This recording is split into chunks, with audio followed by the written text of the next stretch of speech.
আইন টাকার কাছে বিক্রি হয়, বাংলাদেশের আইন বাদে কোনো দেশের আইন টাকার কাছে বিক্রি হয় না। বাংলাদেশের আইনি ব্যবস্থা আরও উন্নত করা উচিত, না হলে এভাবে হাজার হাজার সিয়াম হাজার হাজার বিনতিকে পথে ঘাটে মেরে ফেলবে। সিয়াম যখন বিনতিকে মেরে ফেলছে, মারার পরে ছুরিয়াঘাত করার পরে সিয়াম ছুরি নিয়ে দাঁড়িয়েছিল, ওকে সিসিটিভি ফুটেজে দেখা গেছে, ওকে মানুষ দেখতেছে ও ছুরি ওই ব্লাডগুলো ওর টি শার্টে মুছতেছে, তখন একটা মানুষ ওর কাছে আসে নাই কেন? বাংলাদেশের জনগণ এমন কেন? আইনি ব্যবস্থা তো এমন করা উচিত যে একটা খুনের অপরাধী খুনিকে নগদে ফাঁসি দেওয়া উচিত। আইনি ব্যবস্থাটাই করা উচিত এরকম, না হলে খুনিরা যদি এভাবে ওপেনলি ঘুরে বেড়ায় আমরা কেউ আমরা সেফ থাকতে পারবো না। আমাদের সবার একটা জানের ভয়, আমাদের সবার রাস্তায় বের হলে জান হাতে নিয়ে বের হইতে হবে, যে আমাদের সাথে এখন কি হবে আমরা জানি না। রাস্তা দিয়ে যে আমরা 2 দিন আগে যে বিনতির সাথে এই ঘটনাটা ঘটছে, রাস্তা দিয়ে যে যতগুলো মেয়ে রাস্তায় বের হচ্ছে তাদের সবার একটা আশঙ্কা থাকতেছে, তাদের সাথে এখন কি হবে তারা জানে না। বিকাশ পেমেন্টে 10,000 টাকার বেশি অফার, শপিং চলছে তো। আমরা এরকম আশঙ্কার মধ্যে কেন থাকবো? আমরা যদি সবাই বলে এটা উন্নত বাংলাদেশ, একটা উন্নত বাংলাদেশের নাগরিক হিসেবে আমরা কেন এইভাবে ভয় নিয়ে রাস্তাঘাটে চলাফেরা করবো? কখনোই না। আমাদের সাথে এটা কেন হবে? প্রত্যেকবার মেয়েরাই কেন সব কিছুর দোষী হবে? ওই দিন প্রেস ব্রিফিংয়ে ডিসি বলল যে বিনতি উনি হচ্ছে গিয়ে সিয়ামের থেকে যা স্টেটমেন্ট পাইছে তো সেই অনুযায়ী বিনতিরও কিছু দোষ দেখা গেছে।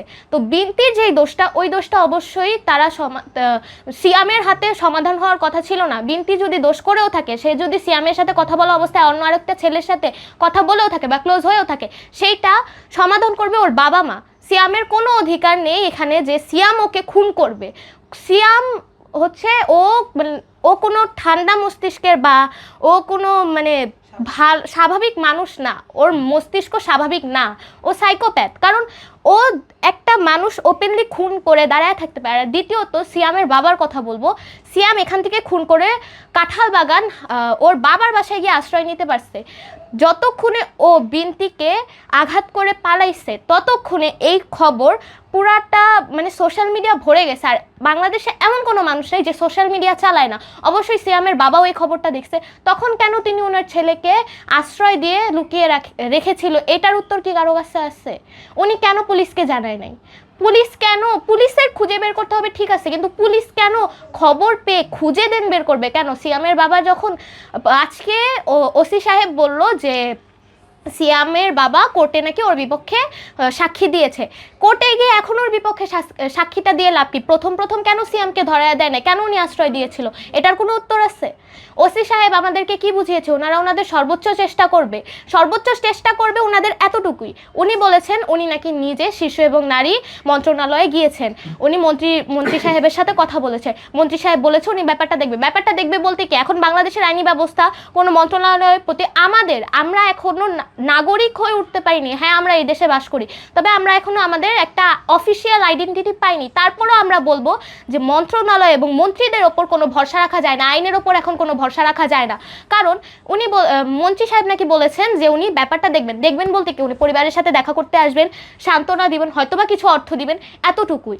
এই অর্থ দিয়ে তো ওনার মেয়েকে আর ফিরিয়ে আনা যাবে না, সান্ত্বনা দিয়ে তো ওনার মেয়েকে আর ফিরিয়ে আনা যাবে না। ন্যায় বিচার না পেলে ওনার এই যে আন্টি এত কাতরভাবে কান্না করতেছেন, ওনার একটা মাত্র মেয়ে, ওনার মেয়েকে কেউ ফিরিয়ে আনতে পারবে? সিয়ামের যদি ফাঁসি না হয় সিয়াম ওর বাবা মার কাছে ফিরে আসতে পারবে, সিয়ামের বাবা মা বলতে পারবে ঠিক আছে ওনাদের সন্তান এখনো বেঁচে আছে।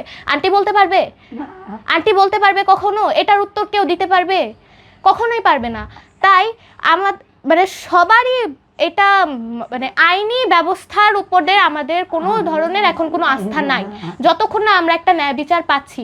একটা খুনির আসল শাস্তি হচ্ছে মৃত্যু, ফাঁসি। খুনিকে অবশ্যই ফাঁসি দিতে হবে, কারণ একজন খুনিকে 10 বছর, 5 বছর, 20 বছর, 25 বছর এভাবে জেল দিয়েও কোনো লাভ হবে না, কারণ সে জেল থেকে বের হয়ে আবার একটা খুন করবে, আবার জেলে যাবে। এভাবে তো মানুষের ঠিকই ক্ষতি হবে, কিন্তু খুনির কোনো ক্ষতি হচ্ছে না। সে তো জেলে গিয়ে থাকতেছে, তার তো কোনো সমস্যা হচ্ছে না। বান্ধবীর জন্য আপনাদের সহপাঠী হিসেবে আমাদের সহপাঠী হিসাবে আমরা এতটুকুই চাই যেন আমাদেরকে আজকে ওসি সাহেব একটা কথা বললো যে আমরা যেন বিনতির মতন ভুল না করি, বন্ধু বাছাইয়ের সময় যেন আমরা সচেতন হই। তাহলে তার উদ্দেশ্যে আমারও একটা কথা, আমরা বন্ধু বাছাইয়ে সচেতন হব, মানে প্রশাসনেরও এখন সিয়ামকে ফাঁসি দিতে হবে, যেন এই এক সিয়াম থেকে হাজারো সন্ত্রাসী সিয়াম শিক্ষা পায় যে একটা খুনের অপরাধী ফাঁসি পেয়েছে তার মানে সেও যেন আরেকটা খুন করতে গিয়ে তার হাত কাঁপে। বাংলাদেশে এতক্ষণ পর্যন্ত আপনারা যে আইনের যে পুলিশের যে বক্তব্য আপনারা শুনছেন, এতে আপনারা কত মানে তাদের প্রতি আস্থা কতটুকু আপনারা? আমাদের তাদের প্রতি এখন বর্তমানে কোনো আস্থা নেই, কারণ তারা আমাদেরকে কোনোভাবে, তারা জাস্ট বলছে তারা তাদের সর্বোচ্চ চেষ্টা করবে, সর্বোচ্চ শাস্তি দিবে। সর্বোচ্চ চেষ্টা বা সর্বোচ্চ শাস্তি বলতে কি বোঝানো হয়েছে? সিয়াম এখনো অপ্রাপ্তবয়স্ক, তাকে কখনোই না রিমান্ডে নেওয়া হবে, কারণ একজন অপ্রাপ্তবয়স্ক অপরাধীকে কখনো রিমান্ডে নেওয়া হয় না, কখনো ফাঁসিতে ঝুলানো হয় না।